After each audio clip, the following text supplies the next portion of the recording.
Mills has signed a bill into law that is designed to benefit both restaurants and workers by changing regulations regarding tip pooling.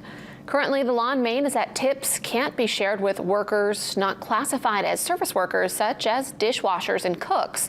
The new law will allow restaurants who pay full minimum wage to all employees to include non-service workers in the pooling, which is consistent with recent changes in federal law.